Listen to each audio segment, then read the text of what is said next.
وہ اس لیے کہ جب یہ وائرس انیشل سٹیجز میں ہوتا ہے نا تو یہ بہت ہیویلی باہر نہیں آ رہا ہوتا, تو آپ کے بولنے سے یہ بہت زیادہ نقصان نہیں کر رہا ہوتا, اور بولنے سے جو ڈیمیج ہے وہ 3 فیٹ تک میکسیمم جا سکتا ہے, اس سے آگے نہیں جا سکتا. تو اکراس دا ٹیبل جب وہ بیٹھے ہوئے تھے تو ڈسٹینس تھوڑا زیادہ تھا, 4-5 فٹ کا فاصلہ تھا, وہ تو تھا, تو اس سے بھی امکانات نہیں تھے. اور پھر میں نے آخری بات تو یہ کہی تھی آپ کو کہ اگر وہ پازیٹیو ہوا بھی تو ہم نیگیٹو کر دیں گے, تو رپورٹ تو نیگیٹو ہی آنی تھی. رپورٹیں اب آپ صرف یہ دیکھیے گا کہ اگلے دنوں میں خان صاحب اگر پبلک میں گھلے ملے نظر آتے ہیں تو پھر وہ واقعی نیگیٹو ہے, اور اگر وہ آپ کو آئسولیٹڈ نظر آتے ہیں تو پھر رپورٹ مینیپولیٹڈ. کابینہ اجلاس وغیرہ اور باقی ہر جگہ میٹنگز وغیرہ جو ہیں وہ جو ہے وہ پتہ چلے گا, لیکن اللہ کرے جی اللہ کرے وہ ٹھیک, اور مطلب ہے امید ہے کہ انشاءاللہ نیگیٹو ہی ہوگی, اور اللہ تعالیٰ انہیں صحت بھی دے. بالکل. باقی بھی بہت رپورٹس آ رہی ہیں سر, وہ بڑی پازیٹیو آ رہی ہیں. میں ان رپورٹس کی طرف آتا ہوں, کرونا پہ ہی میں نے بات کرنی ہے, لیکن وہ بھی نیگیٹو ہی آ رہی ہیں نا سر. وہ آگے چل کے بات کرتے ہیں. پہلے ذرا یہ بتا دیجئے, جو ہمارے شیخ رشید صاحب ہیں, انہوں نے باتیں کی کہ جناب میں خان کو کہوں گا کہ میڈیا سے صلح کر لیں اور سیاستدانوں سے صلح کر لیں, اپوزیشن سے صلح کر لیں. تو یہ صلح کی باتیں جو ہیں شیخ رشید صاحب یہ اچانک سے یہ کیوں کر رہے ہیں, اور کیا کوئی صلح کا موڈ بن رہا ہے خان صاحب کا؟ دیکھیں بات یہ ہے مصطفیٰ, خان صاحب نے ایک نیریٹو پہ سارے سیاستدانوں سے جھگڑا کیا ہوا تھا کہ میں تو ہوں ایک ایماندار آدمی, تم سارے کرپٹ ہو, اور میں کرپٹ لوگوں سے ہاتھ نہیں ملا سکتا. یہی تھا ان کا نیریٹو. تو ان کا رائٹ ہینڈ مین جہانگیر ترین وہ کرپشن کے کیس میں پھنس گیا. ان کا لیفٹ ہینڈ مین علیم خان وہ کرپشن کے کیس میں پھنسا ہوا ابھی تک, اور انہوں نے اس کو دوبارہ منسٹر بھی لگا دیا ہے. اسی رپورٹ میں ان کا رائٹ سے اگلا کھڑا ہونے والا خسرو بختیار وہ بھی کرپشن کیس میں ہے, اور اس کو انہوں نے وزارت بڑی کر دی ہے. اور ایک پاکستان کا نامور انڈسٹریلسٹ جس سے توقع نہیں تھی, رزاق داؤد, اس پہ بھی اب مالی بدعنوانی کے الزامات آ گئے ہیں. تو مجھے بتائیں خان صاحب کے لیفٹ رائٹ سینٹر فارورڈ آگے پیچھے کوئی ایک ایماندار بندہ دکھا دیں, تو خان صاحب کا نیریٹو تو پھر انہی کی نفی کر رہا ہے. تو پھر خان صاحب کے لیے اپنے نیریٹو سے جان چھڑانے کا بس ایک ہی طریقہ ہے کہ میڈیا سے الجھنا بند کر دیں اور سیاستدانوں کو کرپٹ کہنا بند کر دیں. اور اگر یہ دو کام وہ کر دیتے ہیں, کیونکہ ان کی پارٹی میں اس وقت ایماندار بندہ, آپ لائٹ بڑی سی جلا کے نا ڈھونڈنا شروع کریں, ابھی تک مجھے تو نہیں نظر آیا کہ میں کہہ سکوں فلاں بندہ جو ہے نا وہ بالکل ابو بورڈ ہے, وہ کرپشن کے کسی زمرے میں نہیں آئے گا. اور یاد رکھیے گا کرپشن صرف الزام لگانے کا نام نہیں ہے, کرپشن آپ کو پروف بھی کرنی ہوتی ہے, اور پروف کرنے کے علاوہ آپ کو لوگوں کے لائف سٹائل سے بھی پتہ چل جاتا ہے کہ یہ کرپشن ہے کہ نہیں ہے. اب سر جو اور اخلاقی کرپشن یہ مالی کرپشن سے بھی زیادہ بری ہے. یہ مالی کرپشن کچھ پیسوں کا نقصان کرتی ہے, اخلاقی کرپشن پوری قوم تباہ کرتی ہے. ٹھیک ہے, لیکن یہ جو آپ یہ سارا اس لیے کہہ رہے ہیں کہ رپورٹس آ گئی ہیں جس کے اندر ان سیاستدانوں کے نام ہیں جو خان صاحب کے ساتھ ہیں, وہ رپورٹس آ گئی ہیں, پھر چلی گئی ہیں, ان پہ پھر تحقیقات ہو رہی ہیں, کیونکہ نام ان کے سارے اپنے آ گئے ہیں.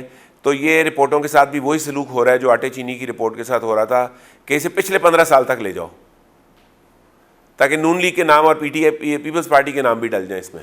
سر ان کو تو آئے ہوئے 1.5 سال ہوا ہے, پونے 2 سال, تو وہ پچھلے ادوار جو ہے وہ شامل ہونے ضروری تھے, تبھی تو جو ہے انہوں نے کیے ہیں. بھائی کریں, ضرور کریں, آپ اپنے لوگوں کو ایماندار ثابت کرنے کی کوشش کریں. اگر ہو جائے ایماندار ثابت تو ہم ایمان لے آئیں گے آپ کی ٹیم پہ. میرا سوال یہ ہے یہاں پہ کہ کم از کم خان کو یہ کریڈٹ تو دیں کہ اس نے اتنی ہمت دکھائی, اتنی جرت دکھائی, اتنی فہم و فراست دکھائی کہ اس نے انویسٹیگیشن کا حکم دیا اور یہ نام سامنے آئے. پچھلے بات کرتے ہو آپ ہنسے کیوں ہیں؟ میں فہم و فراست کی وجہ سے ہنس پڑا, ادروائز کوشچن میرا جو ہے وہ لاجیکل تھا کہ کچھ تو کریڈٹ دیں. آج تک کبھی کوئی انویسٹیگیٹو رپورٹ جو ہے سامنے نہیں آئی. آئی پی پیز کا مسئلہ کب سے چل رہا ہے, کبھی ہمارے سامنے نہیں آیا. چینی آٹا امپورٹ ایکسپورٹ سبسڈی 20 سال سے دیکھیں آپ 5 سال زرداری حکومت کے اوپر نا ایک بہت بڑا بلب جلا کے اس کی کرپشن ڈھونڈنے میں لگے رہے, اور ہم بار بار کہتے رہے کہ اس کی کرپشن کو حال میں ڈھونڈو, ماضی میں نہ ڈھونڈو. آپ نے حال پہ فوکس نہیں کیا اور ماضی میں اس کی کرپشن ڈھونڈتے رہے, جسٹس افتخار چودھری صاحب, اور پھر پتہ چلا کہ وہ حال میں کام دکھا گئے ہیں.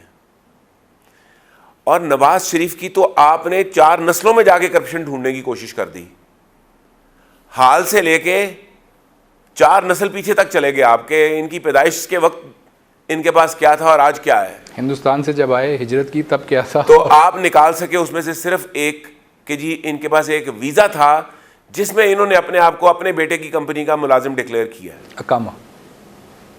اقامہ اور ویزا ایک ہی بات ہے نا, ادھر ہم زیادہ 2 باتیں نہیں ہیں. مشہور اقامہ ہوا ہے نا جی. ورڈ عربی میں اقامہ ہے اور انگریزی میں ویزا ہے, اور میرا خیال ہے اردو میں بھی ہم اس کو ویزا ہی کہتے ہیں.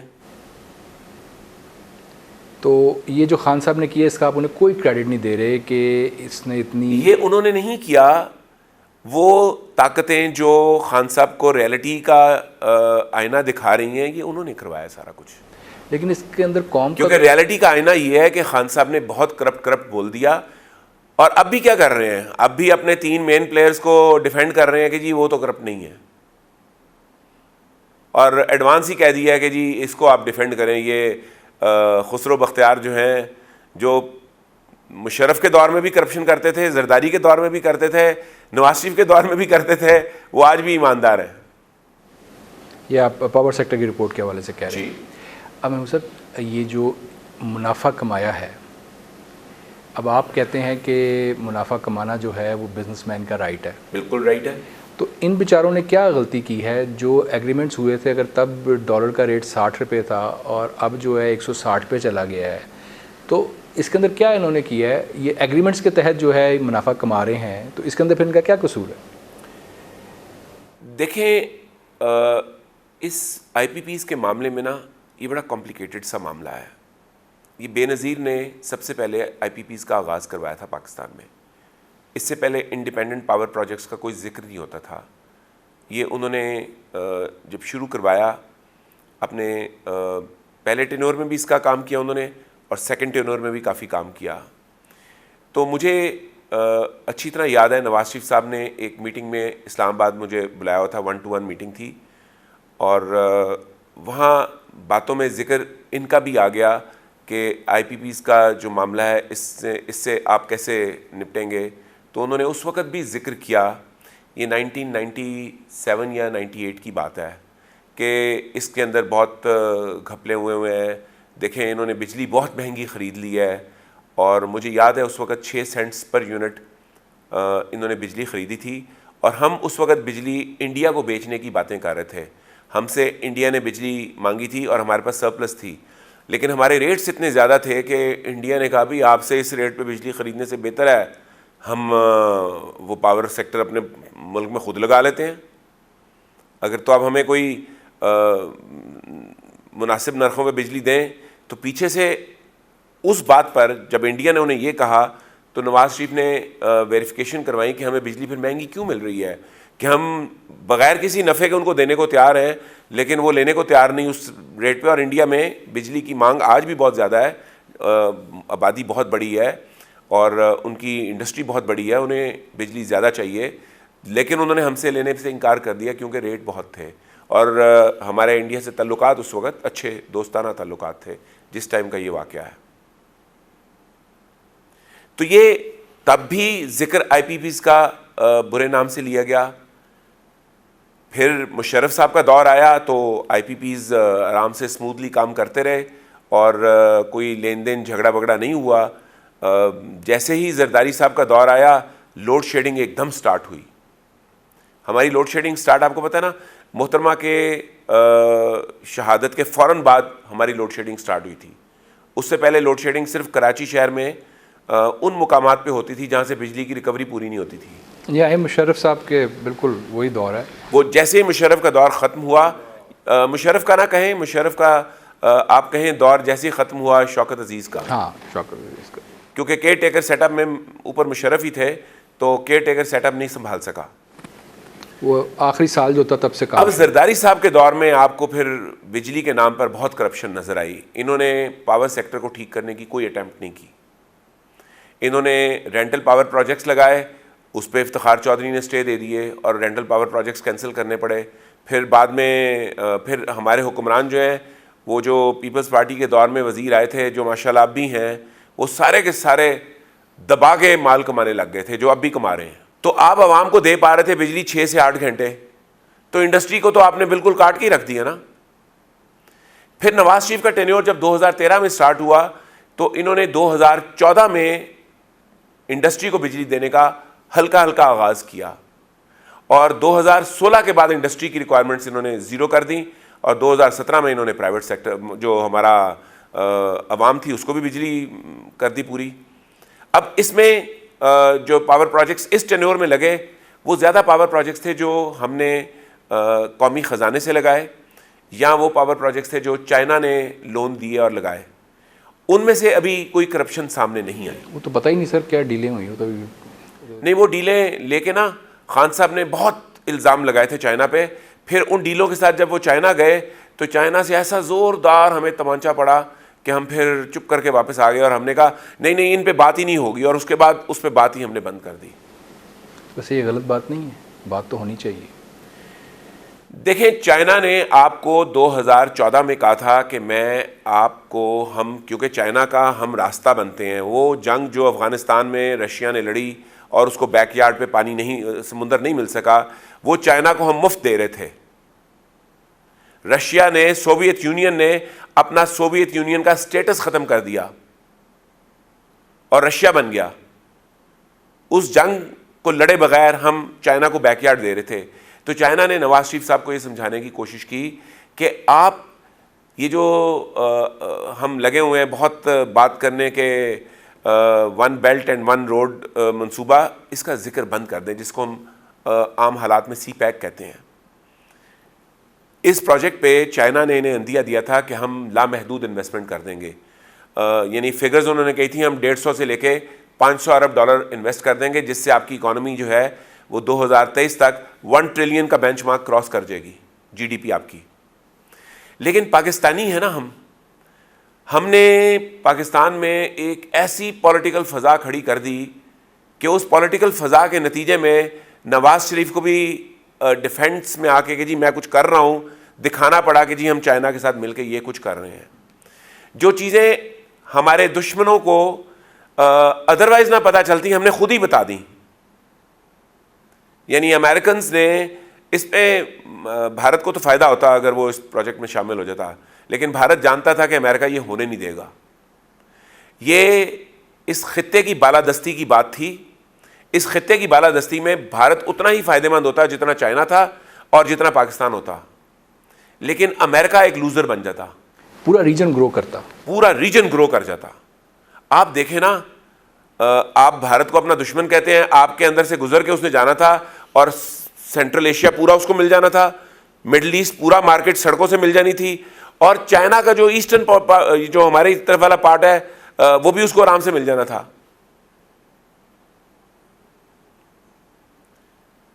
اب چائنا کے ایسٹرن پارٹ میں بھی چائنا کی جو پاپولیشن ہے اس کا کوئی 20% کے قریب آباد ہے, تو یہ 20% اتنی آبادی میں دیکھیں پورا ملک بن جاتا ہے, اور پورا مڈل ایسٹ, ایران, اور پھر سینٹرل ایشیا میں آپ جائیں افغانستان سے گزر کے سارے ممالک چائنا کو, انڈیا کو مل جاتے ہیں. تو انڈیا کو اس میں کوئی پرابلم نہیں تھی, پرابلم تھی امریکہ کو, کیونکہ یہ خطہ اگر بڑا ہو جاتا تو امریکنز کی جو ہیج منی ہے ورلڈ وائڈ, جو وہ اونلی سپر پاور کا جسے کہتے ہیں اسٹیٹس انجوائے کر رہے تھے, وہ سپر پاور کا اسٹیٹس ان کا ختم ہو جاتا. تو یہ تو ہم نے خود شور مچایا, اور پھر اس شور کو جب ہم نے مچایا تو بجائے اس کے کہ اس بات کو سننے کے بعد کہ ملک میں اتنی بڑی ترقی ہونے لگی ہے, خان صاحب گورنمنٹ کے ساتھ مل جاتے, انہوں نے اور اس پہ تنقید شروع کر دی. وہ جتنی تنقید کرتے گئے ہم اتنی پبلسٹی کرتے گئے, اور آخر میں ہم نے سارے ہی راز امریکہ کو بتا دیا, اور امریکہ نے آرام سے ایک ماڑی سی پناما لیکس پھینک کے ہمیں فارغ کر دیا. ہائے یاد ماضی عذاب ہے یار, یاد ماضی عذاب ہے یار. آئیں جی ذرا کرنٹ کے اوپر آئیں, جہاں سے ہم نے بات شروع کی تھی. شیخ صاحب یہ کہہ رہے ہیں کہ جناب جڑے میاں محمد شہباز شریف صاحب آئے سن نا اے آئے سن قومی حکومت کھیڈن تے او اس طرح دا کوئی پلان نہیں, کوئی ایسی گل نہیں, اے ہن آ کے جڑا نا پھنس گئے نے. تو یہ قومی حکومت کے لیے آئے تھے, اچانک ایک دن فیصلہ کیا کہ چلو چلتے ہیں. دیکھیں میں نے آپ کو ڈے ون سے کہا ہے کہ ان کو وزیر اعظم بننے کی اجازت نہیں ہے. چنانچہ اگر کوئی قومی حکومت بنی بھی تو اس میں عمران خان کی پارٹی کے لوگ ہوں گے, ان کی پارٹی کے لوگ ہوں گے, یہ نہیں ہوں گے ایز اے پرائم منسٹر. تو پھر کی کرنا ہے سر؟ میں نے تو بڑا سمجھانے کی کوشش کی تھی نہ آئیں, اور مجھے پھر انڈائریکٹ سورسز نے کہا کہ یہ کسی انڈرسٹینڈنگ سے آئے ہیں, لیکن میرا ذاتی خیال یہ ہے کہ یہ کسی انڈرسٹینڈنگ سے نہیں آئے ہوئے. ایسی وجہ سے نیب بلا رہے ہیں کہ آ جاؤ بھائی جان. نیب تو اس لیے بلا رہا ہے کہ خان صاحب نہیں چاہتے کہ نون لیگ, خان صاحب نون لیگ سے خائف ہیں, آپ کو پتہ نا, بڑے شدید. تو ویسے اب ان کے پاس چوائس کوئی نہیں ہے سوائے اس کے کہ اب یہ لڑائی ختم کر لیں, کیونکہ کرونا جانے نہیں لگا. یہ بات ان کو سمجھ آ چکی ہے کہ corona is there to be, اور اب ہم نے اس کو فیس کیسے کرنا ہے, تو پولیٹیکل لڑائیوں سے یہ فیس نہیں ہونے لگا. آپ یہ بات کر رہے ہیں, لیکن نون لیگ نے کل جن خدشات کا اظہار کیا, سارے دوست جو ہے کل پارلیمنٹ کے باہر جو ہے وہ موجود تھے, میں ذرا آپ کو سنا دیتا ہوں انہوں نے کیا کہا, پھر ذرا اس پہ مزید بات کر لیتے ہیں. سنائیے جی.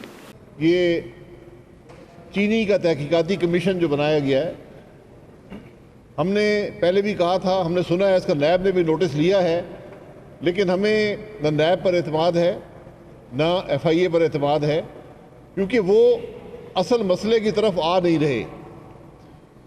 اگر مل مالکان نے کچھ کیا ہے بالکل ان کو پکڑنا چاہیے, لیکن اصل مسئلہ تو حکومت کی اپنی کارکردگی رہی ہے, اپنی پالیسی رہی ہے.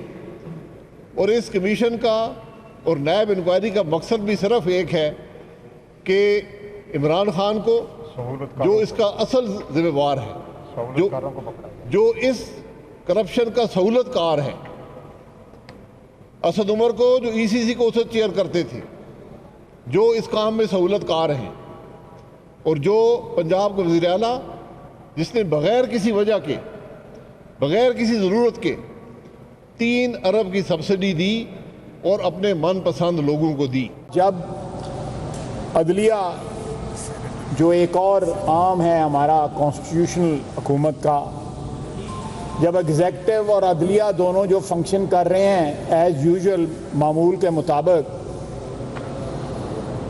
تو پارلیمنٹ کو معطل کرنا یا اس کو لاک ڈاؤن کرنا جو ہے غیر آئینی بھی ہے, اور یہ آئین کے ساتھ ایک مذاق ہے, آئین کو ڈسٹارٹ کرنے کی کوشش کی جا رہی ہے. اگر ورچوئل اجلاس بلانے کی کوشش کی گئی تو ہم ہر وہ حربہ آزمائیں گے جس سے یہ یقینی بنایا جائے کہ اسمبلی کا اجلاس جو ہے یا سینٹ کا اجلاس جو ہے وہ فزیکل پریزنس جو ہے ممبران کی ہو. آئندہ 2 ماہ میں بجٹ بھی آنے والا ہے. یہ ورچوئل اجلاس بلا کے کل حکومت کی یہ بھی نیت ہوگی کہ وہ بھی ورچوئل اجلاس بلایا جائے, اور 1 دن کے اندر جو ہے ویڈیو کے اوپر ہی لوگ قوم کو جو ہے وہ جو بھی قوم کے ساتھ کرنا ہے وہ کر لیں. یہ تو یہ دعویٰ کر رہے ہیں کہ پھر گرفتاری انہوں نے حکم دے دیتا ہے تو نیب جڑا وہ ساڑھے دوالے ہو گیا ہے. تو اس میں کہاں تک صداقت ہے؟ اس سچویشن میں خان صاحب یہ کہہ سکتے ہیں کہ جناب چلو جنہوں پڑھو تو اندر کرو؟ جی خان صاحب سے آپ کچھ بھی توقع کر سکتے ہیں, لیکن ایٹ دا سیم ٹائم میرا ذاتی خیال ہے کہ پریشر ڈال کے خان صاحب اب اپنی جسے کہتے ہیں نا ڈیزائرز اچیو کرنا چاہتے ہیں. جیسے میر شکیل کے ساتھ بھی میری انڈرسٹینڈنگ جو ہے وہ یہ ہے کہ ان کی اندر سے مکمکا ہو گئی. اب وہ گورنمنٹ کے ساتھ تھوڑا ہاتھ ہلکا رکھنے کے وعدے پہ شاید ان کی بیل ہو جائے. مجھے کنفرم نیوز نہیں ہے, لیکن کچھ سورسز جو اسلام آباد میں بڑے ایکٹیو ہوتے ہیں انہی کا کہنا ہے. اور یہ بھی بات آج کل بہت چرچا اس کا ہے کہ سیاستدان اور میڈیا جو ہیں یہ اب ایک پیج پہ آ جائیں. ٹھیک, اب جو یہ شیخ رشید صاحب یہ پیشکش کر رہے ہیں, یہ کیوں کر رہے ہیں؟ یہ آپ کو پتہ ہے وہ کن کو؟ 2 وجوہات ہو سکتی ہیں جناب. ایک یہ کہ شیخ رشید پاور کوریڈورز کے کافی قریب ہیں, وہاں سے بھی ان کو ہو سکتا ہے کہا گیا ہو کہ یار سمجھاؤ اس کو،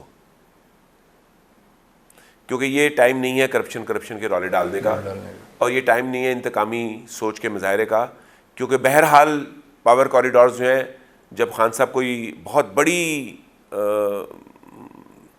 میں ورڈ کیا یوز کروں اس کے لیے کرتے ہیں تو پھر پاور کوریڈورز کو بھی شرمندگی کا سامنا کرنا پڑتا ہے. ٹھیک. ویسے میرے پاس یہ خبر ہے کہ شیخ رشید صاحب کو جو ملاقات ہوئی تھی پرائم منسٹر صاحب سے، پرائم منسٹر نے کہا کہ یار چھڑ تو ریلوے تے وزارت اطلاعات و نشریات سنبھال، اتنے بڑی ضرورت ہے. شیخ صاحب لگتا ہے آپ کو کہ اس کرائسس سچویشن میں سنبھالنا چاہیے انہیں، کیونکہ وہ دعوے کر رہے ہیں کہ میڈیا کے ساتھ صلح کرا دوں گا.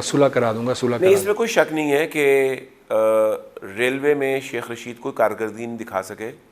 سعد رفیق نے ان سے بہت بہتر سنبھالا ہوا تھا، بہت فرق. لیکن اگر وہ انفارمیشن منسٹری میں آئے تو یہاں بڑے افیکٹو ہوں گے، کیونکہ کوئی ڈاؤٹ نہیں ہے وہ میڈیا کے اندر سبھی کے ساتھ ہیں. مجھے ایک بریک کا کہا جا رہا ہے، میں اس بریک سے واپس آتے ہیں تو ذرا پیٹرولیم کے حوالے سے ہمیں سمجھائیے گا، اور پھر ذرا کرونا پہ بھی کچھ کویسچنز ہیں میرے پاس، وہ بھی آپ کے سامنے رکھیں گے ایک بریک کے بعد. Stay tuned.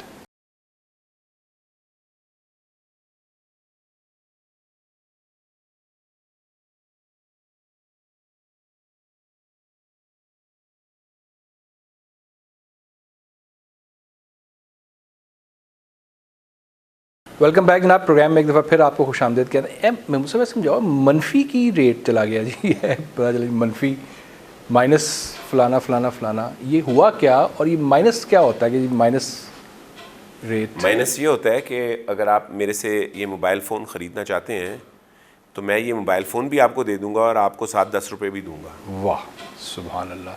تو اس وقت پیٹرولیم کے پرائسز کے یہ ریٹ ہے. جہاں آپ منفی پڑھیں اس کا مطلب یہ ہے. ٹھیک. تو اس وقت جو ہے وہ امریکہ پاس سے ڈالر بھی دے رہا ہے تو پیٹرول بھی دے رہا ہے کہ لے لو، تو کوئی لینا لا نہیں. دیکھیں پیٹرولیم کی ٹریڈ جو ہے نا یہ ہوتی ہے فیوچرز کموڈیٹی ٹریڈ کے طور پہ. یعنی آج بیٹھ کے جو میں سودا خریدتا ہوں اس کی ڈیلیوری ہونی ہوتی ہے مجھے شاید 1 یا 1.5 مہینے بعد. مجھے ایگزیکٹ ٹائم نہیں پتا کتنے دنوں کے بعد، لیکن وہ ایک سائیکل ہے کہ آپ آج پیمنٹ کریں گے. اب جو میں نے آئل آج لیا ہے اور وہ بیچا نہیں اور وہ میرے پاس رہ گیا ہے،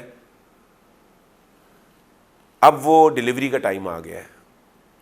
اب وہ ڈیلیوری کا ٹائم آ گیا ہے تو اب مجھے وہ ڈیلیوری لینی ہے، مجھے وہ آئل اٹھانا ہے، اور میرے پاس کسٹمر کوئی نہیں ہے. اب اگر میرے پاس کسٹمر نہیں ہے تو میں کیا کروں؟ تو وہ آئل میں کہاں ریزرو سنبھالوں گا؟ تو پھر میں ٹینکر کو کہتا ہوں یار تم اس کو بھر لو، جب ڈیمانڈ نکلے گی تو ہم دے دیں گے. ٹینکر والا کہتا ہے میرا کرایہ دو. تو پھر میں کہتا ہوں اچھا یار یہ تم فری لے لو. وہ کہتا ہے فری نہیں، میرے ٹینکر کا کرایہ بھی ساتھ دو. میں کہتا ہوں اچھا کسی اسٹیٹ کو کہ تم خرید لو، ٹینکر کا کرایہ بہت زیادہ بن رہا ہے. تو اسٹیٹ کہتی ہے میں خرید لیتی ہوں لیکن اس کو آپ میرے پورٹ پہ بھی پہنچا دیں اور مجھے اسٹوریج کے لیے جو پیسہ خرچنا پڑے گا وہ بھی آپ ہی دے دیں، میرے پاس اسٹوریج موجود ہے. تو مجھے تو اس آئل سے جان چھڑانی ہوتی ہے. سمندر میں اس کو پھینک نہیں سکتا کیونکہ آبی حیات تباہ ہو جائیں گی. میں خشکی پہ اس کو گرا نہیں سکتا، تو مجھے اسے کسی اسٹوریج میں ڈلوانا ہے لازمی. تو یہ وہ سچویشن پہلی دفعہ پیٹرولیم کی تاریخ میں جب سے petroleum as a commodity use ہونا شروع ہوا ہے، یہ موقع آیا ہے کہ لوگ پیٹرول خریدنے کو تیار نہیں. اور اس کی وجہ بہت سمپل ہے، انڈسٹری 80% 90% بند پڑی ہے، تو انڈسٹری کی پیٹرولیم کنزمپشن ختم ہو گئی. جو پاور سیکٹر کو پیٹرولیم چاہیے ہوتا ہے تو بند انڈسٹری کی وجہ سے پاور سیکٹر کو بھی اتنی پیٹرولیم کی ضرورت نہیں رہی. ٹرانسپورٹ ساری بند پڑی ہوئی ہے تو ٹرانسپورٹ کو پیٹرولیم پروڈکٹس کی ضرورت نہیں رہی. ہر بندہ گھر میں قید ہے تو گاڑیوں کو پیٹرولیم پروڈکٹس کی ضرورت نہیں رہی. اور ہوائی جہاز بھی گراؤنڈ ہوئے ہیں تو جہازوں نے بھی پیٹرولیم استعمال نہیں کیا، تو پھر جانا کہاں ہے پیٹرولیم نے؟ اور یہ اس امید پہ پمپ کرتے رہے کہ ان کا خیال تھا کہ کرونا کا ایفیکٹ جو ہے یہ آپ کو پتہ ہے کرونا سٹارٹ ہوا تھا دسمبر میں، اور عام امید یہ کی جا رہی تھی کہ فیبری کے اینڈ تک یہ ختم ہو جائے گا. جب میں یہ کہہ رہا تھا کہ اس کو آپ سمجھیں کہ یہ بھی شروع بھی نہیں ہوا، اور میں یہ کہہ رہا تھا اس سے گھبرانے کی ضرورت نہیں ہے، اس سے نمٹنے کے طریقے پلان کرو. تو دنیا اس وقت یہ امید لگا کے بیٹھی ہوئی تھی.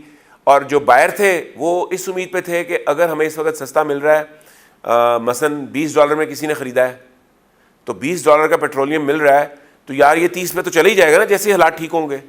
آپ سٹاک مارکیٹ کو دیکھتے ہیں نا، جمپ لے کے اوپر آتی ہے تو کیوں اوپر آتی ہے؟ بند پڑی انڈسٹری کی سٹاک مارکیٹ کیسے اوپر چلی جاتی ہے؟ لوگوں کو امید ہے کہ جیسے ہی یہ بند مارکیٹ کھلے گی تو ایک دم بزنس دوبارہ کھلے گا اور اس کے کھلنے سے اکانومی گرو کرے گی، جبکہ حالات جو ہیں وہ اس کے بڑے برعکس ہیں. یہ کرونا جو ہے اس کی پیکس جو ہیں وہ میں نہیں سمجھتا کہ گرمیوں میں آئیں گی، اور میں ابھی بھی اپنے اس موقف پہ قائم ہوں کہ پاکستان کے شدید گرم ویدر کی وجہ سے اس نے ہمیں تنگ نہیں کیا. ہمارے ہاں ٹوٹل ڈیتھس جو ہیں وہ 200 کے قریب ہیں، 214، اور ہماری انفیکشنز جو ہیں وہ 10,000 کے قریب ہیں، 9,000 کچھ تھیں کل رات، 9,700. تو 10,000 اور 200 یہ دنیا کی لوسٹ ڈیتھ ریٹ ہے، جس کا مطلب ہے کہ انفیکشن کرونا یہاں پہ ہم لوگوں کو نہیں اثر کر سکا. اب یہ میرا ماننا ہے کہ ہاٹ ویدر کی وجہ سے، کسی اور کا ماننا ہوگا کہ ٹیوبرکلوزس کی وجہ سے، لیکن ایک بات طے ہے، اس میں حکومتوں کا یا ہمارے ہیلتھ سسٹم کا کوئی کمال نہیں ہے. یہ اگر کوئی مہربانی ہے تو پروردگار کی مہربانی ہے. لیکن سر اب جو اموات کی تعداد ہے وہ بڑھنے لگ پڑی ہے. اب کل 17 تھی، اس سے پہلے جو ہے وہ 24 تھی جب ہم نے پہلے پروگرام کیا، اس کے بیچ میں جو ہے وہ 22 ہوئی. تو یہ اموات اب بڑھ رہی ہیں. اب ہمیں یہ توقع رکھنی چاہیے کہ ابھی بھی ہم لوگ جو ہے وہ سیف زون میں ہیں. جس طرح دیکھیں ہم ابھی بھی سیف زون میں ہیں. اس کا اصل ڈیزاسٹر جو آنا ہے جس کے لیے اب ہمیں تیاری کرنی چاہیے، ہمیں اپنے ڈیٹا کو اسٹڈی کرنا چاہیے اور تیاری کرنی چاہیے، وہ دسمبر میں آنا ہے. نیکسٹ کمنگ دسمبر. اچھا ابھی تک جو ہے پھر ابھی ہم سیف زون میں کھڑے ہیں میرے حساب سے. تو دسمبر تک تو پھر ویکسین بھی آ جائے گی سر؟ دیکھیں ویکسین جو ہے وہ پہلی ویکسین کو مارکیٹ میں آنے میں 12 سے 18 مہینے لگنے ہیں فار کنزیومرز. اور وہ ویکسین جو ہے، دیکھیں ویکسین میں ہوتا کیا ہے، ویکسین میں آپ بیماری کو ہی ایکچولی تھوڑا سے لو لیول پہ انجیکٹ کرتے ہیں باڈی میں تاکہ اس کی اینٹی باڈیز تیار ہو جائیں. اور اگر آپ نے ڈوز ذرا کم زیادہ رکھی ہوئی ہے تو وہ بیماری تو آپ خود انجیکٹ کر رہے ہیں، تو آپ ساری قوم کو تو کرونا خود لگا رہے ہوں گے. تو ویکسین اتنی جلدی نہیں آنے لگی. 1 سال تک تو انہوں نے آبزرو کرنا ہے. امریکہ نے یہ ویکسین 48 لوگوں میں لگا دی تھی 2 مہینے پہلے ہی. اسی طرح برطانیہ نے بھی ویکسین تیار کر لی ہے، وہ اب اپنے ٹرائل میں چلے جائیں گے. چائنیز اپنی کوئی بات اوپن نہیں کر رہے، وہ بڑے کلوز لپ ہیں، وہ نہیں بتا رہے کہ کیا گیم ہوئی ہے کیا نہیں ہوئی. اور جرمنی نے بھی سنا ویکسین تیار کر لی ہوئی ہے، اور فرانس بھی کلیمنٹ ہے کہ ہمارے پاس بھی ویکسین ہے. تو 4-5 دنیا کے بڑے ملک جو ہیں وہ کلیمنٹ ہیں کہ ان کے پاس ویکسین ہے، لیکن ویکسین جو ہے وہ مارکیٹ میں 3rd ورلڈ کنٹریز کو دستیاب ہوتے ہوتے 2 سال لگ جائیں گے. ٹھیک ہے، یہ ذرا میں سنیں ہمارے پرائم منسٹر صاحب جو ہے وہ کیا کہہ رہے ہیں عبادات کو لے کر، رمضان کو لے کر. اس حوالے سے جو آپ کا یہ پوائنٹ ہے وہ پھر میں آپ کے سامنے رکھتا ہوں، دکھائیے جی. لوگوں کا ذہن بنا ہوا اس طرف. اب کیا ہم ان لوگوں کو زبردستی کہیں کہ آپ مسجدوں میں نہ جائیں؟ اور کیا اگر یہ مسجد میں جائیں گے تو پھر پولیس نمازیوں کو پکڑ کے جیلوں میں ڈالے گی؟ یہ ایک آزاد معاشرے میں ایسی حرکتیں نہیں ہوتی. آزاد معاشرے میں ہم لوگوں کو ساتھ ملاتے ہیں، اور آزاد معاشرے میں لوگ اپنی آزادی، اپنی آزاد سوچ سے پھر فیصلہ کرتے ہیں کہ ملک کے لیے کیا چیز بہتر ہے اور کیا نہیں ہے. میں آج اس ساری قوم کو کہنا چاہتا ہوں کہ یہ جو کرونا کی جنگ ہے یہ سارا ملک لڑ رہا ہے. یہ کوئی فرق نہیں کرے گی امیر غریب میں، طاقتور کمزور میں، یہ کسی کو بھی ہو سکتی ہے. اس لیے ضروری یہ ہے کہ ساری قوم خود اس جنگ میں شرکت کرے، تب جیتی جائے گی. اگر لوگ نمازی جانا چاہتے ہیں اور ہم ان کو روکتے ہیں اور ہم پھر پولیس کھڑی کرتے ہیں اور پھر ہم جیلوں میں لوگ ڈالتے ہیں، یہ آزاد قوم ایسی حرکتیں نہیں کرتی.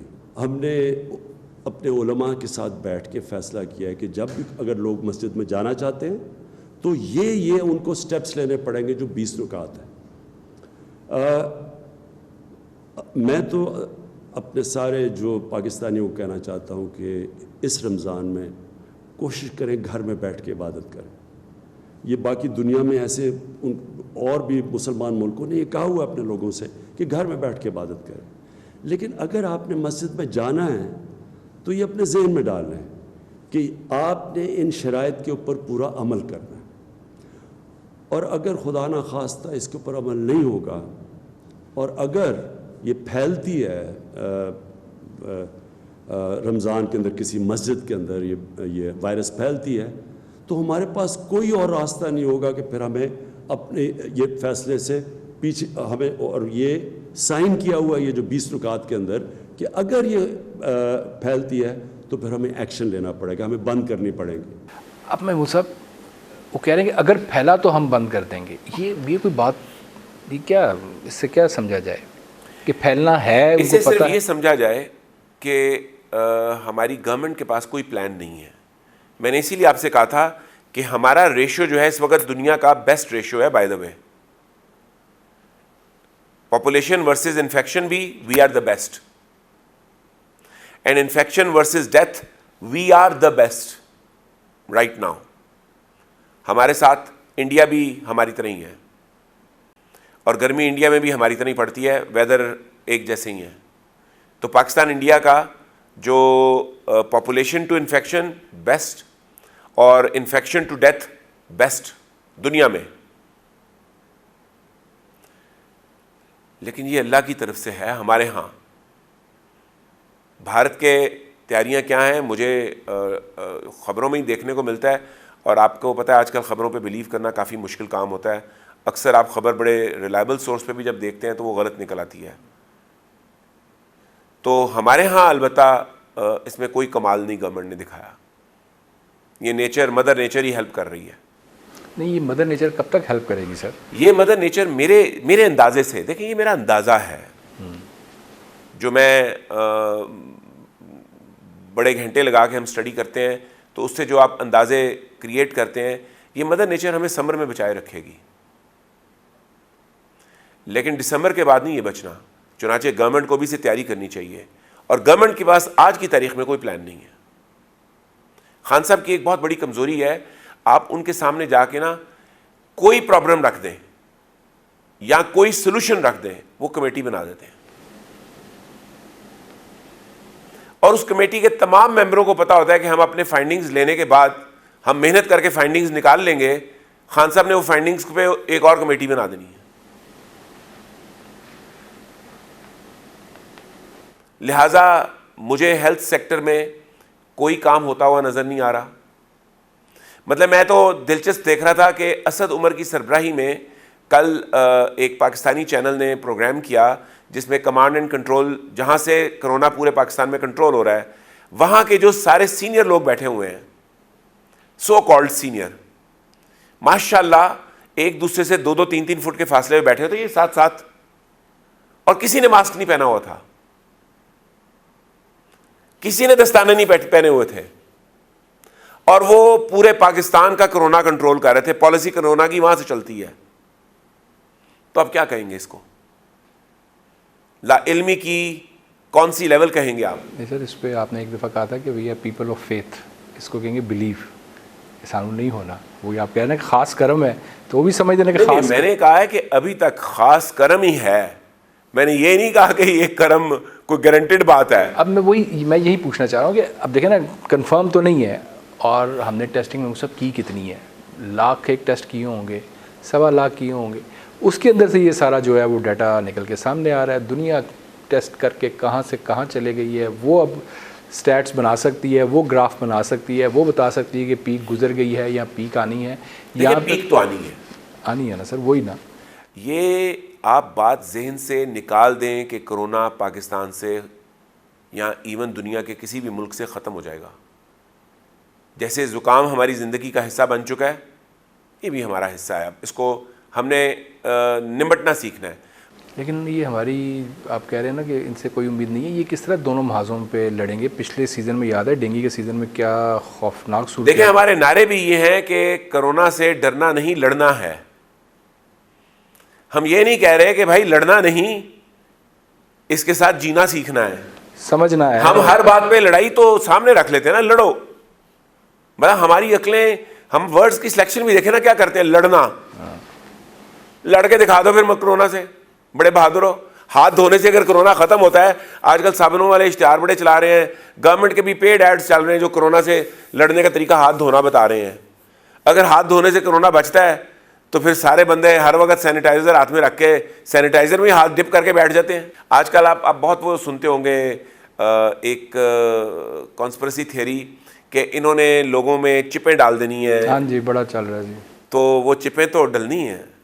ایک بندہ چاہتا ہے کہ مجھے فری ایکسیس ملے کرونا سے, تو وہ پھر اپنے اندر ایک چپ لگائے گا, اس چپ سے ہمیں پتہ چلے گا کہ یہ بندہ جو ہے نا اس کے اندر اینٹی باڈیز بن چکی ہیں, لہٰذا اس سے ملنا سیف ہے. جتنی بڑی فیکٹری ہے, جتنی بڑی انڈسٹری ہے, اتنا زیادہ اس کے بینکرپٹ ہونے کا امکان ہے. جتنا چھوٹا بزنس ہے وہ مانگ تانگ کے گزارا کر لے گا, اور جب حالات ٹھیک ہوں گے پھر بھی چل جائے گا.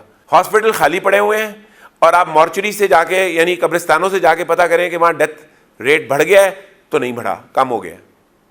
یعنی ڈیڈ جو وہاں آ رہے ہیں ان کی تعداد کم ہو گئی ہے. ہر قبرستان سے جہاں سے آ کے آپ قبر کی اجازت لیتے ہیں, آپ وہاں جا کے پتہ کریں تو وہ بتا رہے ہیں کہ ڈیڈ کی تعداد کم ہو گئی ہے. اس کا مطلب ہے یہ سارے جو میڈیکل ڈاکٹرز اور ہاسپٹلس تھے یہ موت ہی بانٹ رہے تھے کہ ان کے سسٹم میں سے ہٹ جانے سے ہم دوبارہ نیچر جو ہے نا پچھلے دنوں میں لے کے جا رہی ہے, جب ہماری میڈیکل سائنس بہت نکمی ہوتی تھی لیکن انسان کی زندگی جو تھی وہ بہت بڑی ہوتی تھی. انوائرمنٹ سے بھی تو فرق پڑا نا سر, ساری پولوشن. میں وہی کہہ رہا ہوں نا کہ ہم نے جو انڈسٹریلائزیشن کی اس سے ہم نے اپنی لائف کو کم ہی کیا ہے, بڑھایا نہیں. بالکل ٹھیک. اب ہم نے جتنی گفتگو کی ہے سر, اب ہم اس سے مزید ہم اسے بڑھا نہیں سکتے ہیں کیونکہ وقت جو ہے وہ بالکل ختم ہو گیا ہے. آج کے لیے اتنا ہی جناب, اجازت دیجیے. اگلے پروگرام میں آپ سے دوبارہ ملاقات ہوگی, تب تک کے لیے اللہ نے کے بعد. Please subscribe to our YouTube channel and press bell icon.